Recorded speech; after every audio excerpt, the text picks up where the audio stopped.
Hello everyone. So today we are going to discuss a new chapter of class 8, that is chapter number 5, coal and petroleum. So coal and petroleum, we know about them very well, that what are they, what are their uses. So we use various things or materials such as food, clothes, furniture, fuels, water and vehicles to fulfill our basic needs in order to survive and also to live comfortably. Air, water, fuels, etc. are found in nature.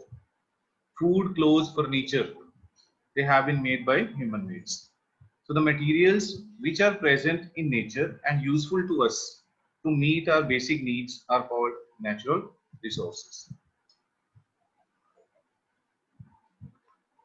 Air, water, soil, coal, petroleum, minerals, plants and animals are all natural resources. Depending upon the abundance and availability, natural resources can be broadly classified into two types, that is inexhaustible natural resources and exhaustible natural resources. So inexhaustible natural resources are resources which are present in unlimited quantity in nature and are not likely to be exhausted by human activities. Examples of these resources are sunlight, air, water, rainfall, clay, sand, etc. Then exhaustible natural resources. These resources which are present in limited amount and are likely to be exhausted over a certain period of time by human activities. For example, forest, wildlife, minerals, coal, petroleum, natural gas, etc. Now, on the basis of their abundance and their use, we can divide exhaustible resources into two types. One is renewable, another is non-renewable.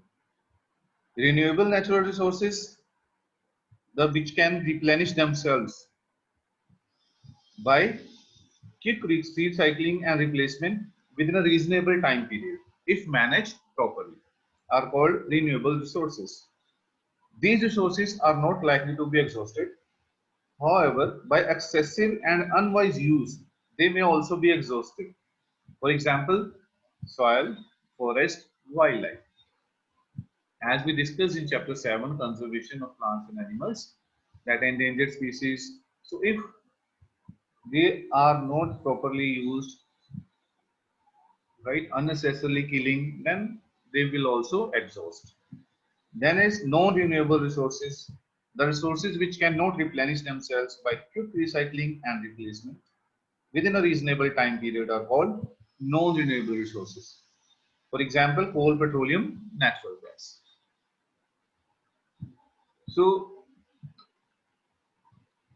we can perform an activity like in a classroom, a teacher can perform the activity that in a container he can take 15-20 toffees and then he will call one by one student to take the toffees, right, and then put it in another jar.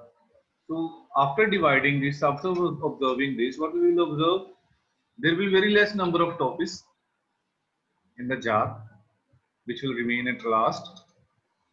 So these heatables, we can assume that they are that is the availability of exhaustible natural resources. And whenever we are calling the students in a group, so they are taking their eatables one by one. So that means the number of eatables are decreasing.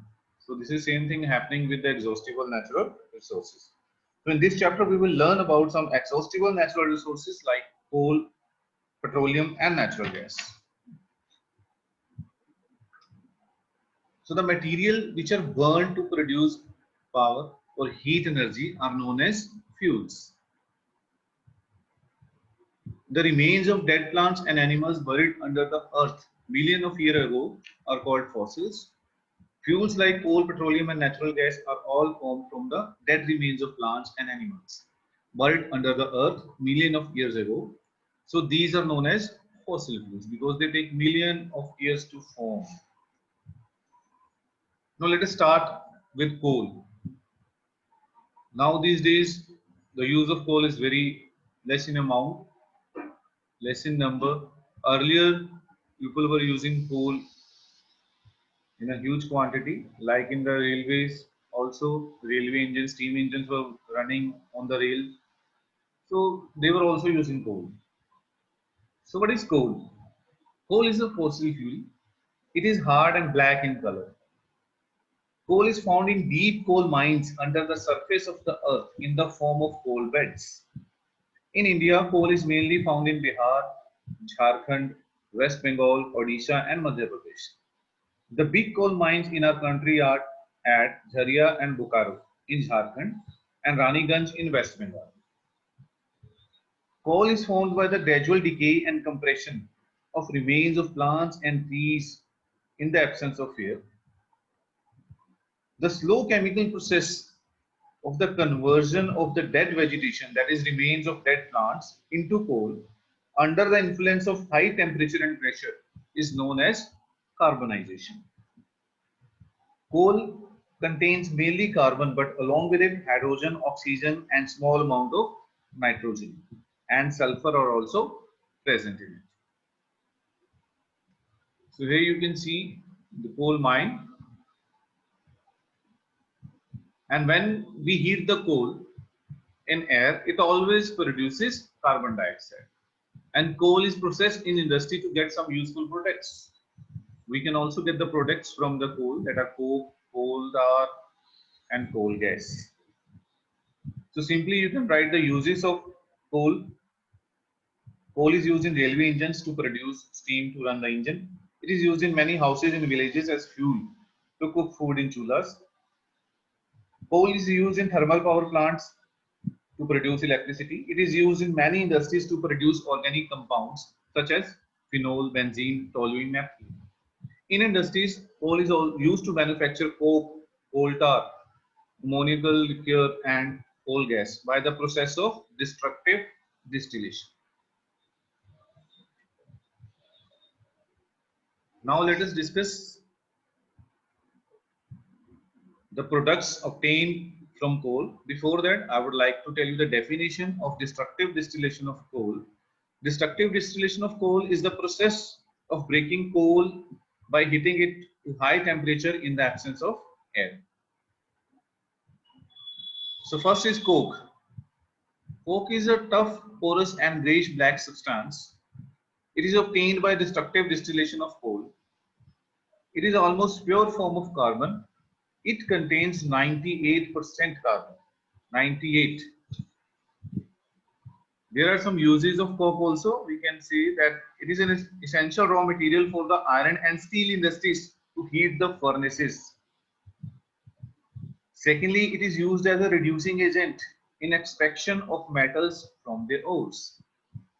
It is used for manufacturing producer gas and water gas. That is carbon monoxide plus nitrogen, and carbon monoxide plus hydrogen is water gas.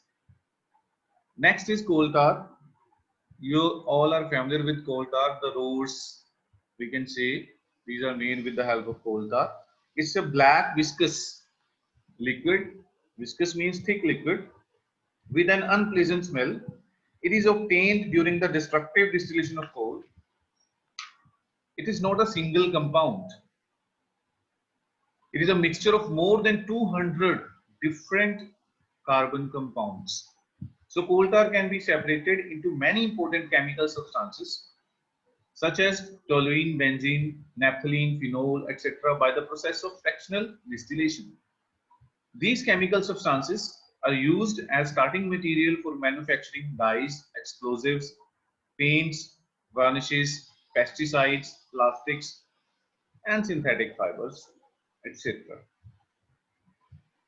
So there are a number of uses. Now these days, bitumen, a petroleum product, is used in place of coal tar for metaling the road. Next is coal gas. It is also obtained during the processing of coal to get coke. It consists of three combustible gases, namely hydrogen, methane, and carbon monoxide. Coal gas has high calorific value as both hydrogen and methane have high calorific value. It burns to produce heat, due to which it is an excellent fuel. Right? So that is all for first lecture. In next lecture, we will discuss about petroleum. Thank you.